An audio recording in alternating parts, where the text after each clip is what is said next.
Hey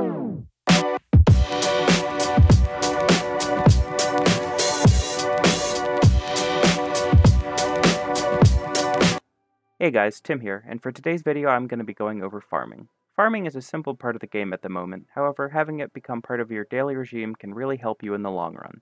I'm going to be breaking this video into two parts. The first part of the video is going to be preparing to set up your farm with all the necessary items, as well as getting the appropriate seeds for each. The second part of the video will explain the different types of fruits and other materials you can acquire from farming.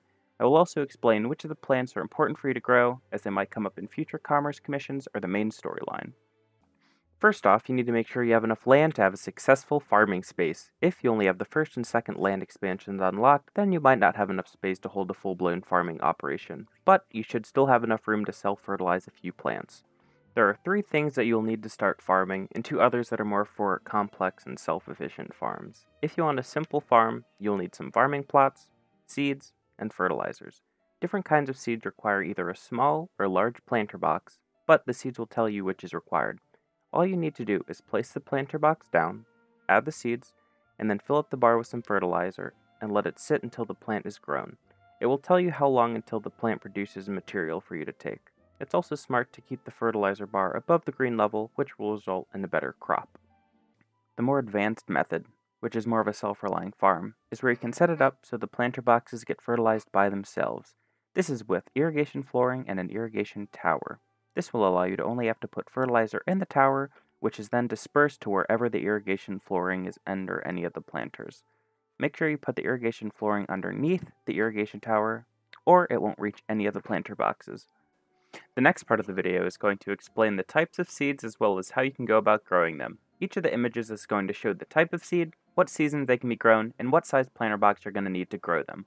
The first seed we have is the apricot tree seed. These can be grown in any of the 4 seasons and take a large planter box to be planted in. The only importance apricots have given me so far is sometimes a commission will pop up in the Commerce Guild requiring a certain amount of apricots, and if you have some in a chest from growing them, this can be a really easy commission. In order to buy the apricot seeds, you're going to need to pay 3 data discs at the church store. Next, we have the bamboo papaya seed.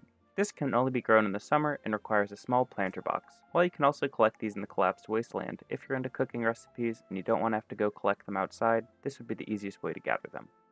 The cotton seed can be grown in all of the seasons except for winter, and they require a small planter box. Cotton can be used to craft the simple ointment. Next is the crystella tree seed. These can be grown in any of the seasons and require a large planter box. Gathering crystals can be a grueling task if you don't know where the crystal spawns are, so having a tree in your workshop that can give them to you can be very helpful. Some of the commerce commissions require crystals in their recipes, so if you start growing these, it can make those commissions much easier. To buy the crystella tree seed, you're going to need to have 8 data discs at the church store. The lettuce seed can be grown in spring and fall and requires a small planter box. Lettuce can be used in a variety of cooking recipes. Next is the nitra tree seed. This can be grown in any of the 4 seasons and it requires a large planter box. Niter is one of the ingredients needed for pigments and gunpowder. Gunpowder is somewhat of a common commission to get, and growing niter on your own is a very easy way to complete this commission. The nitra seed costs 5 data discs at the church store. The potato seed can be grown in all 4 seasons and requires a small planter box. I wouldn't recommend growing these because you can buy as much of the potato fruit as you want in the farm store. Next is the pumpkin seed. These can be grown in spring and summer and require a small planter box. Pumpkin can be used in a variety of different cooking recipes. The rainbow flower seed can be grown in any of the 4 seasons and requires a small planter box. The rainbow flower is used to craft pigments as well as sometimes a commerce commission for the Church of Light.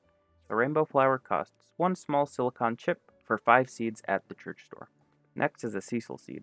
This can only be grown in fall and needs a small planter box. Once the sisal seed is fully grown, it will produce linen. You can buy 10 linen a day at Carol's clothing store, but if you need more than that, it could be efficient just to grow your own.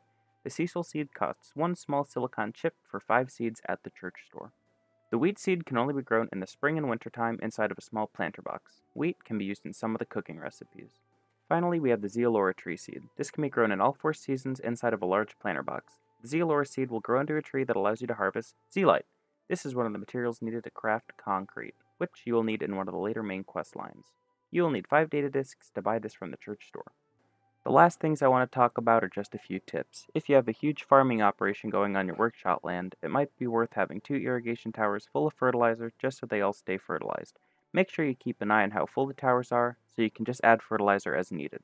The last tip is if you accidentally put down an irrigation flooring somewhere you don't want it, just pull out your axe and while looking at the piece of flooring you want to pick up, swing twice. Hopefully, you learned something about farming and it can help you decide if you want to start growing any of the crops.